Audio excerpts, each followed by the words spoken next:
ଦିନଚର୍ଯ୍ୟା ଲେଖକ ଶ୍ରୀ ଜଗନ୍ନାଥ ପ୍ରସାଦ ଦାସ।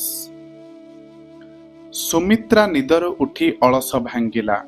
ଶୋଇବା ଘରର ଚାରିଆଡ଼କୁ ଅନାଇଲା ଏବଂ ମନକୁ ମନ କହିଲା, ନା ଆଜି ବି କିଛି ଭଲ ଲାଗୁନାହିଁ।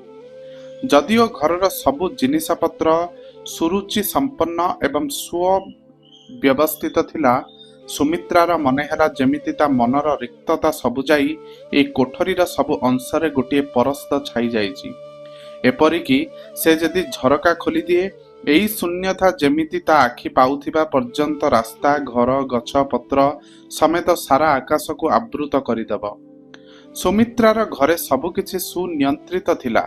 ବେଡ୍ସାଇଡ୍ ଟେବୁଲ ଉପରେ ଚାକର ଚା ରଖି ଚାଲି ଯାଇଥିଲା। ପାଖରେ ସକାଳର ଖବରକାଗଜ ପଡ଼ିଥିଲା। ପାଖ କୋଠରୀରେ ସୁମିତ୍ରାର ସ୍ୱାମୀ ବସି କାମ କରୁଥିଲା। ଟିନା ସ୍କୁଲ ଚାଲି ଯାଇଥିଲା। ରୋଷେୟା ଘରେ ବ୍ରେକଫାଷ୍ଟ ତିଆରି ହେବାର ରୁଣୁଝୁଣୁ ଶବ୍ଦ ଶୁଭୁଥିଲା। ସବୁ ନିୟମାନୁଯାୟୀ ସମୟାନୁବର୍ତ୍ତୀ ସୁମିତ୍ରା ବାଥରୁମ୍ ଭିତରକୁ ଗଲା। ସବୁ ଯେ ଯାହା ସ୍ଥାନରେ ସୁରକ୍ଷିତ, ସଫାସୁତୁରା, ଚକମକ। ସୁମିତ୍ରା ଭାବିଲା, ନିଜର ମନକୁ ଯଦି ସେ ନିୟନ୍ତ୍ରଣ ଭିତରକୁ ଆଣି ଏହିପରି ସମନ୍ୱିତ ସମତୁଲ କରି ଦେଇପାରନ୍ତା। ଦୀର୍ଘ ନିଶ୍ୱାସ ନେଇ ସୁମିତ୍ରା ନିଜ ଉପରେ ପାଣି ଢାଳିଲା। ଯେମିତି ସାବୁନରେ ଦେହକୁ ଘଷି ମାଜି ସେ ନିଜର ସମସ୍ତ କ୍ଳାନ୍ତି, ବିରକ୍ତି, ଅବସାଦକୁ ଧୋଇ ପୋଛି ବାହାର କରିଦେବ। ଦର୍ପଣ ପାଖରେ ଠିଆ ହୋଇ ସୁମିତ୍ରା ଜାଣିଲା ଏ କଥା ସମ୍ଭବ ନୁହେଁ। କାଚ ଭିତରେ ତାର ମୁହଁ ଅବସନ୍ନ ଦିଶୁଛି। ଆଖି ଦୁଇଟି ସମ୍ପୂର୍ଣ୍ଣ ଭାବ ଓ ଉତ୍ତେଜନା ବିହୀନ। ଓଠରେ ରଙ୍ଗ ନାହିଁ, ଆଖି ତଳେ କଳା ଦାଗ। ସବୁ କିଛି ଫିକା, ନିଷ୍ପ୍ରଭ, ବିବର୍ଣ୍ଣ ଓ ନିଷ୍ପ୍ରାଣ। ଖୋଲା ହୋଇ ତଳେ ପଡ଼ିଥିବା ରାତିର ପୋଷାକ ଭଳି। ଅନେକ ବାଧ୍ୟବାଧକତାର ସହିତ ସେ ତାର ଲୁଗାପଟା ପିନ୍ଧିବାକୁ ଲାଗିଲା। ଡ୍ରେସିଂ ଟେବୁଲ ଉପରେ ସଜା ହୋଇ ରହିଥିବା କସ୍ମେଟିକ୍ ସବୁ ତାର ମୁହଁରେ ରଙ୍ଗ ଆଣିଦେଲେ, କିନ୍ତୁ ତାର ନିଜ ଭିତରର ଅବସାଦର କୌଣସି ପରିବର୍ତ୍ତନ ହେଲା ନାହିଁ। ବରଂ ଏହି ସକାଳେ ନିଦରୁ ଉଠି ଗାଧୋଇ ନିଜକୁ ସଜାଇବା ତାକୁ ସମ୍ପୂର୍ଣ୍ଣ ଯୁକ୍ତିହୀନ ଓ ଅନାବଶ୍ୟକ ମନେହେଲା। ନିତାନ୍ତ ଅନିଚ୍ଛାର ସହିତ ସେ ଉଠି ଠିଆ ହେଲା ଏବଂ ଦିନର ସାମ୍ନା କରିବାକୁ ପାଦ ବଢ଼ାଇଲା। ସୁମିତ୍ରାକୁ ଦେଖି ତାର ସ୍ୱାମୀ କାଗଜ ଉପରୁ ମୁହଁ ଉଠାଇ ତା ଆଡ଼କୁ ଅନାଇଲା। ସୁମିତ୍ରା ଭାବିଲା, ତାର ମୁହଁକୁ ଦେଖି ସ୍ୱାମୀ ତାର ମନର ଭାବ ଜାଣିପାରିବ ଏବଂ ସହାନୁଭୂତି ସହିତ ପଚାରିବ, କ'ଣ ଦେହ ଖରାପ ଅଛି? ସେ କିନ୍ତୁ ନିଜର ଦୁର୍ବଳତାକୁ ତା ଆଗରେ ପ୍ରକାଶ ନ କରି କହିବ, ନା ତ, ମାତ୍ର ଏପରି କିଛି ହେଲା ନାହିଁ। ତାର ସ୍ୱାମୀ କହିଲା, ତମେ କ'ଣ ସବୁ କିଣିବ ବୋଲି କହୁଥିଲ? ଆଜି ଖବରକାଗଜରେ ବାହାରିଛି 7 ଦିନ ସେଲ୍ ଅଛି, 20% ଡିସ୍କାଉଣ୍ଟ। ସୁମିତ୍ରା ନିରାଶ ହେଲା ଏବଂ ସ୍ୱାମୀ ସହିତ କୌଣସି ଆଳରେ କଳି କରିବା ଉଦ୍ଦେଶ୍ୟରେ କହିଲା, ମୁଁ ତମକୁ ଯେଉଁ ଔଷଧ ଆଣିବାକୁ ଦେଇଥିଲି କ'ଣ ହେଲା? ତାର ଦୁର୍ଭାଗ୍ୟକୁ ସ୍ୱାମୀ ଔଷଧ ଆଣି ରଖିଥିଲା ଏବଂ ତାକୁ ସୁମିତ୍ରା ଆଡ଼କୁ ବଢ଼ାଇ ଦେଇ କହିଲା, କାଲିଠାରୁ ଆଣିଲିଣି, ଦବାକୁ ଭୁଲି ଯାଇଥିଲି। ସୁମିତ୍ରା ଔଷଧ ବୋତଲ ଏପାଖ ସେପାଖ ଚାରିଆଡ଼ୁ ବୁଲାଇ ଦେଖିଲା, ନା, ଔଷଧ ଠିକ୍ ଅଛି, ସିଲ୍ ବନ୍ଦ ଅଛି। ଏକ୍ସପାଇରି ଡେଟ୍ ଆହୁରି ଅନେକ ଦିନ ଅଛି, କିଛି ବି ତ୍ରୁଟି ନାହିଁ। ସେଇ ଔଷଧ ବୋତଲରେ ଯାହାକୁ ନେଇ ସେ ଆଉ ଏକ କଟୁତାପୂର୍ଣ୍ଣ ବାଦ ବିବାଦର ଆରମ୍ଭ କରିବ। ହତାଶ ହୋଇ ସେ ରୋଷେଇ ଘରକୁ ଗଲା।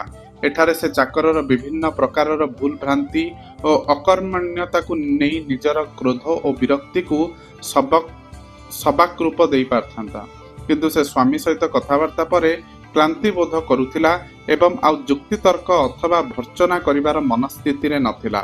ବରଂ ସେ ମନକୁ ମନ କହିଲା, ଯାଉ, ସବୁ ଯାଉ, ଟୋଷ୍ଟ ଜଳି ପଡ଼ିଯାଉ, କପ୍ ପ୍ଲେଟ୍ ଭାଙ୍ଗିଯାଉ, ଚା ଥଣ୍ଡା ହୋଇଯାଉ, ଯିଏ ଯାହା କରୁଛ କର, ମୁଁ ଆଉ କାହାରିକି କିଛି କହିପାରିବି ନାହିଁ। ବର୍ତ୍ତମାନ ଖାଇବା ଟେବୁଲ ଉପରେ ବସି ସୁମିତ୍ରା ଓ ତାର ସ୍ୱାମୀ ବ୍ରେକଫାଷ୍ଟ ଖାଉଥିଲେ।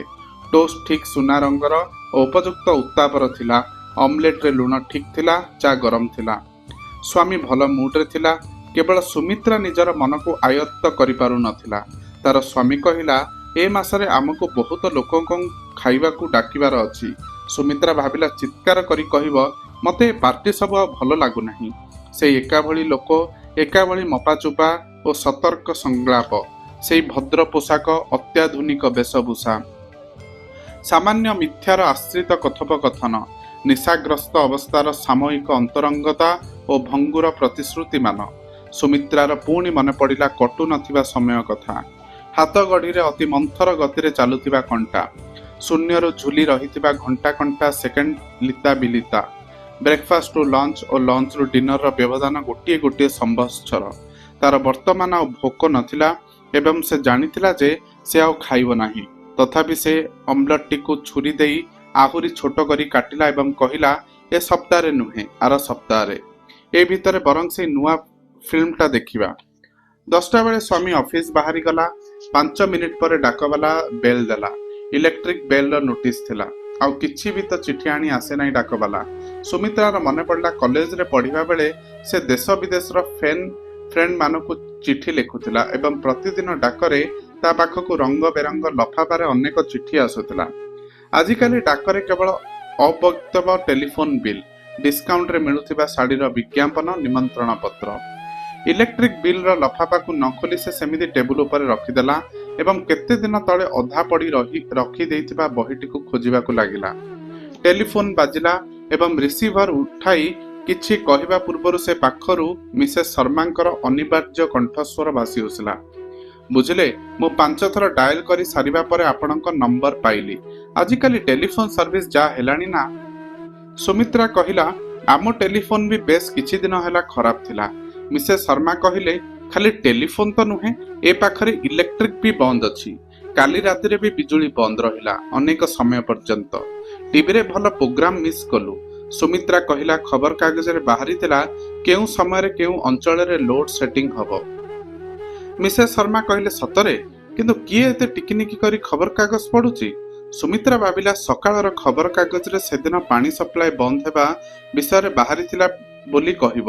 କିନ୍ତୁ ମିସେସ୍ ଶର୍ମା ତାକୁ କଥା କହିବାର ଅବସର ନ ଦେଇ କହି ଚାଲିଥିଲେ, ସେଇ ମର୍ଡର କେସ୍ କଥା ଏତେ ବିସ୍ତାରରେ ବାହାରୁଛି ଯେ ସେ ଖବର ତକ ପଢୁ ପଢୁ ସମୟ ଚାଲି ଯାଉଛି। ସୁମିତ୍ରା ଭାବିଲା, କଣ ଦରକାର ଏଇ ଜବରଦସ୍ତି ସ୍ତ୍ରୀ ଲୋକ ସହିତ କୋଉ ମର୍ଡର କେସ୍ ବିଷୟରେ ଆଲୋଚନା କରି। କିନ୍ତୁ ସେ କହିଲା, ଆଉ କୋଉ ଖବର କାଗଜରେ କୁଆଡେ ବାହାରିଥିଲା ଯେ ଝିଅର ପରିବାରର ଲୋକମାନେ ବି କେମିତି ଏଇ ହତ୍ୟା ସହିତ ଜଡିତ। ମିସେସ୍ ଶର୍ମା କହିଲେ, ସତରେ? କଣ କିଛି ପ୍ରେମ କଥା ଅଛି କି? ସୁମିତ୍ରା ଭାବିଲା, ଟେଲିଫୋନଟାକୁ କାଟିଦେଇ ଏ ଅଯଥା ଆଗ୍ରହୀ ସ୍ତ୍ରୀ ଲୋକର ଅସୁସ୍ଥ କୌତୂହଳକୁ ଆଉ ପ୍ରଶୟ ଦେବ ନାହିଁ। କଣ ଆସେ ଯାଏ ତାର ସେ ଝିଅଟିର ତାର ପଡୋଶୀ ସହିତ ପ୍ରେମ ଥିଲା କି ନାହିଁ ସେ କଥାରୁ। ସୁମିତ୍ରା କାନ୍ଥ ଘଣ୍ଟାକୁ ଦେଖିଲା ଏବଂ କହିଲା, ପୋଲିସ ବାବୁ ଚିଠିପତ୍ର ଜବତ କରି ଦେଇଛନ୍ତି। ତା କଥାକୁ କାଟି ମିସେସ୍ ଶର୍ମା କହିଲେ, ବାହାରେ କିଏ ବେଲ୍ ଦଉଛି, ମୁଁ ଟେଲିଫୋନ ରଖୁଛି। ଟିକେ ପରେ ପୁଣି ଫୋନ କରିବି। ସୁମିତ୍ରାର ଉଚିତ ଥିଲା ଆଗରୁ ଟେଲିଫୋନ କାଟିଦେବା। ବର୍ତ୍ତମାନ ରିସିଭରକୁ ରଖୁ ରଖୁ ସୁମିତ୍ରା ନିଷ୍ପତ୍ତି କଲା ଯେ ଏଥରକ ନିଶ୍ଚୟ ମିସେସ୍ ଶର୍ମା କଥା କହୁଥିବା ବେଳେ ରିସିଭର ରଖିଦେବ। ଏହି ନିର୍ଣ୍ଣୟ ନେଇ ସେ ପୁଣି ଥରେ ଟେଲିଫୋନର ଘଣ୍ଟି ବାଜିବାକୁ ଜଗି ବସିଲା। କିନ୍ତୁ ଏହି ଧୈର୍ଯ୍ୟର ଖେଳରେ ହାର ହେଲା ସୁମିତ୍ରାର। ମିସେସ୍ ଶର୍ମା ଆଉ ଟେଲିଫୋନ କଲେ ନାହିଁ। ଟେଲିଫୋନ ବହିରୁ ସୁମିତ୍ରା ଅଭିଜିତର ନମ୍ବର ବାହାର କରି ତାକୁ ଫୋନ କଲା। 2 ଥର ଟେଲିଫୋନ ଏଙ୍ଗେଜ ଆସିଲା। କାଳେ ନମ୍ବର ଭୁଲ ଥାଇପାରେ ବୋଲି ସେ ବହିରୁ ପୁଣି ଥରେ ନମ୍ବର ମିଳାଇ ଦେଖିଲା। ଏଥରକ ସେ ପାଖରୁ ଝିଅର କଣ୍ଠସ୍ୱର ଆସିଲା। ଏଇଟି ଅଭିଜିତର ନମ୍ବର ହିଁ ଥିଲା ଏବଂ ତାର ସେକ୍ରେଟାରୀ ଜାଣିବାକୁ ଚାହୁଁଥିଲା କିଏ ଅଭିଜିତ ସହିତ କଥାବାର୍ତ୍ତା କରିବାକୁ ଚାହେଁ। ବିରକ୍ତ ହୋଇ ସୁମିତ୍ରା କହିଲା, ମିସେସ୍ ଶର୍ମା। ପୁଣି ଥରେ ଲାଇନ କଟିଗଲା।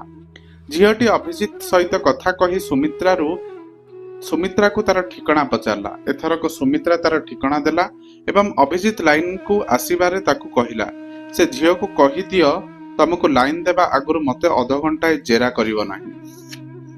ତାର କଥାକୁ ଗୁରୁତ୍ୱ ନ ଦେଇ ଅଭିଜିତ କହିଲା, ମୁଁ ବର୍ତ୍ତମାନ ଟିକେ ବ୍ୟସ୍ତ ଅଛି। କଣ କଥା ଥିଲା? ସୁମିତ୍ରା କହିଲା, ମୋର ବେଳକୁ ତମର ସବୁ ବ୍ୟସ୍ତତା। କଣ ଏମିତି ଜରୁରୀ କାମ କରୁଛ ବର୍ତ୍ତମାନ? ଅସମଞ୍ଜସରେ ଥାଇ ଅଭିଜିତ ଜବାବ ଦେଲା ପରେ କହିବି, ନ ହେଲେ ତମେ ଟେଲିଫୋନ ପାଖରେ ଥାଅ, ମୁଁ 5 ମିନିଟ ଭିତରେ ଟେଲିଫୋନ କରିବି। ନା, ମୁଁ ବାହାରୁ ଟେଲିଫୋନ କରୁଛି, ଅପେକ୍ଷା କରିପାରିବି ନାହିଁ। ତମେ ଏବେ ଆସି ମତେ ଦେଖା କର। କୋଉଠି? ଅଭିଜିତ ପଚାରିଲା। କଫି କର୍ଣ୍ଣରରେ। ବର୍ତ୍ତମାନ 10:35 ହେଲା। ଏଠି 11ଟା ବେଳକୁ ସେଠି ଯେମିତି ପହଞ୍ଚିବ। ଦେଖ, ବର୍ତ୍ତମାନ ଟିକେ ଅସୁବିଧା ଅଛି। ମୁଁ ସୁବିଧା ଅସୁବିଧା କଥା ଜାଣେ ନାହିଁ। ମୁଁ କଫି କର୍ଣ୍ଣରକୁ ଯାଉଛି। ଆଚ୍ଛା, ଟିକେ ଧର, ଅଭିଜିତ କହିଲା। ଏଥରକ ସେ ବୋଧହୁଏ ପାଖରେ ଥିବା ଲୋକମାନଙ୍କୁ ବିଦାୟ ଦେଲା ଏବଂ ଏକାକୀ ହେବା ପରେ କହିଲା, କଣ ହେଲା? ଏତେ ଦିନ ଯାଏ କିଛି ଖବର ନାହିଁ, ଆଜି ହଠାତ୍ କାହିଁ ଆସିବାକୁ କହୁଛ? ମୁଁ ଟେଲିଫୋନରେ ଏତେ ଜବାବ ଦେଇ ପାରିବି ନାହିଁ। ତମେ ନ ଆସିଲେ ନ ଆସ, ତମ ଇଚ୍ଛା। ମୁଁ କିଛି ତମକୁ ବାଧ୍ୟ କରୁନାହିଁ। ଆଚ୍ଛା, କଫି କର୍ଣ୍ଣର ନ ଯାଇ ସେଇ ଷ୍ଟେସନ ପାଖରେ ଯେଉଁ ରେସ୍ତୋରାଁ ଅଛି ସେଠିକି ଗଲେ ହବ? ମୁଁ କୋଉ ରେସ୍ତୋରାଁ ଦେଖି ନାହିଁ। ଏଇ ତ ସେଦିନ ଯାଇଥିଲେ ଉପରବେଳା, ଠିକ ଷ୍ଟେସନ ସାମ୍ନାରେ। ତମେ ସେଇଠିକି ଆସ। ମୁଁ ସେଠିକି ରାସ୍ତା ଜାଣେ ନା, ମୁଁ କଫି କର୍ଣ୍ଣର ଯାଉଛି, ତମ ଇଚ୍ଛା ହେଲେ ଆସିବ। ଏତିକି କହି ସୁମିତ୍ରା ଟେଲିଫୋନକୁ ଜୋରରେ ରଖିଦେଲା। ଏଥରକ ସେ ଟେଲିଫୋନ ପାଖରୁ ଧୀରେ ଉଠିଲା ଓ ଶାଢୀ ବଦଳାଇବାକୁ ଗଲା। ତାର କୌଣସି ବ୍ୟସ୍ତତା ନଥିଲା। ସେ ଚାକରକୁ ଚା କରିବାକୁ କହିଲା। ଚା ପିଇ ସାରି ଟ୍ୟାକ୍ସି ନେଇ ସେ ଯେତେବେଳେ କଫି କର୍ଣ୍ଣରରେ ପହଞ୍ଚିଲା 11:40 ବାଜିଥିଲା। ଅଭିଜିତ ଗୋଟିଏ କଣରେ ବସି କଫି ପିଉଥିଲା ଏବଂ ବିରକ୍ତ ହୋଇ ନିଜର ଘଡ଼ି ଦେଖୁଥିଲା। ସୁମିତ୍ରା ତା ପାଖକୁ ଆସିବାରୁ କହିଲା, ମୁଁ ଘଣ୍ଟାଏ ହେଲା ଏଠାରେ ଆସି ବସିଲେଣି। ସୁମିତ୍ରା ବସୁ ବସୁ କହିଲା, ମୋ ପାଖରେ ତ ଆଉ ଗାଡ଼ି ନାହିଁ ଯେ 5 ମିନିଟ୍ ଭିତରେ ଆସି ପହଞ୍ଚିବି। ଟ୍ୟାକ୍ସି ମିଳିବାକୁ ଡେରି ହେଲା। ଅଭିଜିତ କହିଲା, କ'ଣ ଚା ପିଇବ ନା କଫି? ମତେ 12ଟା ଭିତରେ ଅଫିସ ଫେରିଯିବାକୁ ହବ। ସୁମିତ୍ରା କହିଲା, ତମେ ତାହେଲେ ଯାଅ, ମୁଁ ମୋର ଅର୍ଡର ଦେବି। ଏଥରକ ସୁମିତ୍ରା ରାସ୍ତା ଆଡ଼କୁ ମୁହଁ ବୁଲାଇ ବସିଲା ଏବଂ ବ୍ୟାଗରୁ କଳା ଚଷମା କାଢ଼ି ପୁଣି ଆଖିରେ ଲଗାଇଲା। ଅଭିଜିତ ଟେବୁଲ ଉପରେ ତା ହାତ ପାଖରେ ହାତ ରଖିଲା। କହିଲା, ଆଚ୍ଛା ବାବା, ତମେ ଯେତେବେଳେ ଯାହା କହିବ ରହିବି। ଏଥରକ କହ କ'ଣ ନବ? ସୁମିତ୍ରା ଆଖିରୁ ଚଷମା ଖୋଲିଲା। କହିଲା, ଚାଲ, ତମେ ଯୋଉ ଷ୍ଟେସନ ପାଖ ରେସ୍ତୋରାଁ କଥା କହୁଥିଲ ସେଠିକି ଯିବା। ସେ ତ ଅନେକ ଦୂର, ପ୍ରଥମରୁ ଯାଇଥିଲେ ହୋଇଥାନ୍ତା। ଆଜି ଏଠି ବସିବା। ନା, ସେଇ ଜାଗାଟା ଭଲ। ସୁମିତ୍ରା କହିଲା, ତମ ପାଖରେ ତ ଗାଡ଼ି ଅଛି, ଚାଲ। ଦେଖ, ଆଜି ଏତିକି କହି ଅଭିଜିତ ଚୁପ୍ ରହିଲା। କାରଣ ସୁମିତ୍ରା ପୁଣି କଳା ଚଷମା ଲଗାଇ ବାହାରକୁ ଅନାଇଥିଲା। ତାର କଫିର ବିଲ୍ ଦେଇ ଅଭିଜିତ ସୁମିତ୍ରାକୁ ନେଇ ବାହାରକୁ ଆସିଲା। ଗାଡ଼ିରେ ବସି ଷ୍ଟେସନ ଆଡ଼କୁ ଯିବା ବେଳେ ଅଭିଜିତ କହିଲା, ଆଜି ହଠାତ୍ କେମିତି ତମର ମନେ ପଡ଼ିଲା?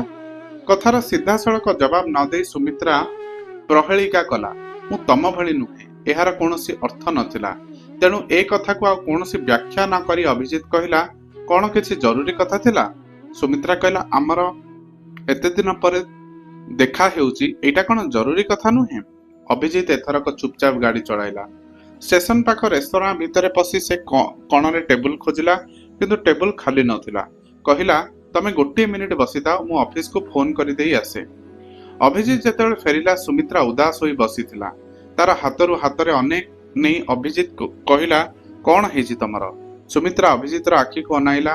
ତାର ହାତକୁ ହାତରେ ଜୋରରେ ମୁଠେଇ ଧରିଲା ଆଉ କହିଲା, ମତେ କିଛି ଭଲ ଲାଗୁନାହିଁ। କ'ଣ ତମ ଦେହ ଖରାପ? ତମେ କିଛି ବୁଝିପାରିବ ନାହିଁ। ସୁମିତ୍ରା ବିରକ୍ତ ହୋଇ କହିଲା। ଟିକିଏ ପରେ କହିଲା, ତମ ଅଫିସରୁ କେତେ ସମୟ ପାଇଁ ଛୁଟି ନେଲ? ଲାଞ୍ଚ ଖାଇବା ତ ଅର୍ଡର ଦିଅ, ମତେ ଭୋକ ନାହିଁ। କଫି ପିଇବ ନା ଚା? ନା, ମୋର କିଛି ଦରକାର ନାହିଁ। ତେବେ ଆମେ ଏତେ ବାଟ ଆସିଲେ କାହିଁକି? ତମକୁ ସେଇ କଫି କର୍ଣ୍ଣରରେ ଭୟ ଲାଗୁଥିଲା ବୋଲି। କାଳେ କିଏ ଦେଖିଦେବ ତମକୁ। ୱେଟର ଆସି ସେମାନଙ୍କ ହାତରେ ମେନୁ କାର୍ଡ ଦେଲା। ତାର ପୃଷ୍ଠା ଓଲଟାଇ ସୁମିତ୍ରା କହିଲା, ତମେ କେତେ ସମୟ ରହିପାରିବ କହ, ମୁଁ ସେଇ ଅନୁସାରେ ଅର୍ଡର ଦେବି। ପୁଣି ଏକ ତର୍କ ବିତର୍କ ଭିତରକୁ ନ ପଶିବା ପାଇଁ ଅଭିଜିତ କହିଲା, ମୁଁ ଆଉ ଅଫିସକୁ ଫେରିବି ନାହିଁ। ସୁମିତ୍ରା ୱେଟରକୁ ୱେଟର ଚାଲିଯିବା ପରେ ଅଭିଜିତ କହିଲା, ଏତେବେଳେ ଆଇସ୍କ୍ରିମ? ସୁମିତ୍ରା କହିଲା, ମୁଁ ଯେତେବେଳେ ଅର୍ଡର ଦେଲି କହିଲ ନାହିଁ କାହିଁକି? ଯଦି ନ ଖାଇବ ମୁଁ ୱେଟରକୁ ଡାକି ଅର୍ଡର ବଦଳାଇ ଦେଉଛି। ଅଭିଜିତ କହିଲା, ଥାଉ। ଏଥରକ ଦୁହେଁ ଚୁପଚାପ ବସିଲେ। ଅଭିଜିତ ଜାଣିଥିଲା ସେ ବର୍ତ୍ତମାନ ଯାହା ବି କହିବ ସୁମିତ୍ରା ତାର ଏକ ଅଦ୍ଭୁତ ଅର୍ଥ ବାହାର କରି ଏକ ନୂଆ ତର୍କର ସୂତ୍ରପାତ କରିବ। ଆଇସ୍କ୍ରିମ ଆସିବାରୁ ଅଭିଜିତ ତାକୁ ଖାଇବାକୁ ଆରମ୍ଭ କଲା, କିନ୍ତୁ ସୁମିତ୍ରା ତାକୁ ଛୁଇଁଲା ନାହିଁ ଏବଂ ଆଇସ୍କ୍ରିମ ପ୍ଲେଟ ଉପରେ ତରଳି ଯିବାକୁ ଦେଲା। ଅଭିଜିତ ଯେତେବେଳେ ତମେ ଖାଇବ ନାହିଁ ପଚାରିଲା, ତାର ଖାଲି ପ୍ଲେଟକୁ ଚାହିଁ ସୁମିତ୍ରା କହିଲା, ତମ ପାଇଁ ଆଉ କିଛି ଅର୍ଡର ଦେବି? ପୁଣି କିଛି ସମୟ ଚୁପଚାପ ବସିବା ପରେ ଅଭିଜିତ ଘଡ଼ି ଦେଖିଲା। ସୁମିତ୍ରା କହିଲା, ତମର ଅଫିସ ସମୟ ହୋଇଗଲା ବୋଧହୁଏ? ଅଭିଜିତ କହିଲା, ନା, ମୁଁ ଆଉ ଅଫିସ ଯିବି ନାହିଁ। ତମର କ'ଣ ହୋଇଛି କୁହ? ସୁମିତ୍ରା ତା ଉପରେ ରାଗି ଯାଇ କହିଲା, ମୋର କିଛି ହୋଇନାହିଁ। ମୋର କିଛି ହେବା ନ ହେବାରେ ତମର କ'ଣ? କେବେ ଖବର ନେଇଥିଲ? ତମର ଆଜି ମୁଡ୍ ଠିକ ନାହିଁ। ମୋର ତମକୁ ଏଠିକି ଆସିବା ପାଇଁ ବାଧ୍ୟ କରିବା ଉଚିତ ନଥିଲା। ଚାଲ ଯିବା ଏଥରକ। ଅଭିଜିତର ଅନୁରୋଧକୁ ନ ମାନି ସୁମିତ୍ରା ୱେଟରକୁ ବିଲ୍ ଆଣିବାକୁ କହିଲା ଓ ଜିଦ୍ କରି ନିଜେ ପଇସା ଦେଇ ଦେଲା। ବାହାରକୁ ଆସି ଅଭିଜିତ କହିଲା, ତମେ କୋଉଠିକି ଯିବ କହ, ମୁଁ ଛାଡ଼ିଦେବି। ସୁମିତ୍ରା କହିଲା, ନା, ମୁଁ ଟ୍ୟାକ୍ସି ନେଇଯିବି। ତମେ ତମର ଅଫିସକୁ ଯାଅ, ଅନେକ ଜରୁରୀ କାମ ଥିବ ତମର। ଅଭିଜିତ ଶେଷ ଥର ପାଇଁ ଅନୁନୟ କରି କହିଲା, ସୁମିତ୍ରା ଦେଖ, ମୁଁ ଟୁରରେ ଚାଲିଯିବି କିଛି ଦିନ ପାଇଁ। କ'ଣ କହିବାର ଥିଲା କୁହ? ସୁମିତ୍ରା ତା କଥାକୁ ଅଶୁଣା କରିଦେଇ ଟ୍ୟାକ୍ସି ଡାକିଲା ଏବଂ ଟ୍ୟାକ୍ସିରେ ବସୁ ବସୁ କହିଲା, ତମର ଯେତେବେଳେ ମୋ ସାଙ୍ଗରେ କଥାବାର୍ତ୍ତା କରିବା ପାଇଁ ଇଚ୍ଛା ଓ ସମୟ ହବ ମତେ ଫୋନ କରିବ। ଟିନା ଘରକୁ ଫେରିଲା 2ଟା ବେଳେ। ସୁମିତ୍ରା ମୁହଁକୁ ସାମାନ୍ୟ ହସ ଆଣି ତାକୁ ସ୍କୁଲରେ କ'ଣ ସବୁ ହେଲା ପଚାରିଲା। ଟିନା ବିସ୍ତୃତ ବିବରଣ ଦେବାକୁ ଆରମ୍ଭ କରିବାରୁ ସୁମିତ୍ରା କହିଲା, ଥାଉ ଥାଉ, ଖାଇସାରିଲେ ବାକି ସବୁ କଥା ଶୁଣିବି। ନିଜେ ଖାଉ ଖାଉ ସୁମିତ୍ରା ଟିନାକୁ ଖୁଆଇଲା ଏବଂ ଖାଇସାରି ଶୋଇବା ଘରକୁ ଆସିଲା।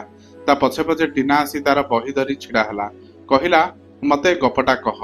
ସୁମିତ୍ରା ସାମାନ୍ୟ ବିରକ୍ତିର ସହ କହିଲା, ମୋର ଏବେ ଦେହ ଭଲ ନାହିଁ, ଶୋଇସାରି ଉଠିଲେ କହିବି। ତା କଥା ଶୁଣି ଅତ୍ୟନ୍ତ ବିନୀତ ଭଳି ଟିନା ଚାଲି ଯାଉଥିଲା। କି ଅଦ୍ଭୁତ ପିଲା, ସୁମିତ୍ରା ଭାବିଲା। ସବୁ କଥା ଏମିତି ଚୁପଚାପ ମାନି ଯାଉଛି। ଜିଦ୍ କରି ତ କହିପାରିଥାନ୍ତା, ନା ମୁଁ ଗପ ଶୁଣିବି। ଏବେ ଏଇ ମୁହୂର୍ତ୍ତରେ ସୁମିତ୍ରା ଟିନାକୁ ପଛରୁ ଡାକିଲା, କହିଲା, ଆଚ୍ଛା ହଉ, ମୁଁ ତତେ ଏବେ ଗପଟା କହୁଛି। ଟିନା ଆସିବାରୁ ସୁମିତ୍ରା ତାର ସ୍କୁଲ ପୋଷାକ ବଦଳାଇ ଅନ୍ୟ ଜାମା ପିନ୍ଧାଇଲା ଆଉ ବିଛଣା ଉପରେ ଶୋଇ ଶୋଇ ବହିରୁ ଗପଟି ପଢି ତାକୁ ଶୁଣାଇଲା। ଟିନା କ୍ଳାନ୍ତ ଥିଲା ଏବଂ ଅଧା ଗପରୁ ଶୋଇବାକୁ ଆରମ୍ଭ କଲା। ତାକୁ ଉଠାଇ ସୁମିତ୍ରା କହିଲା, ଯା ତୋ ଖଟରେ ଯା ଶୋଇବୁ। ସୁମିତ୍ରା ସେଇ ବହିଟା ଖୋଜିଲା, ଯାହାକୁ ସେ କିଛି ଦିନ ତଳେ ଅଧା ପଢି ରଖିଦେଇଥିଲା।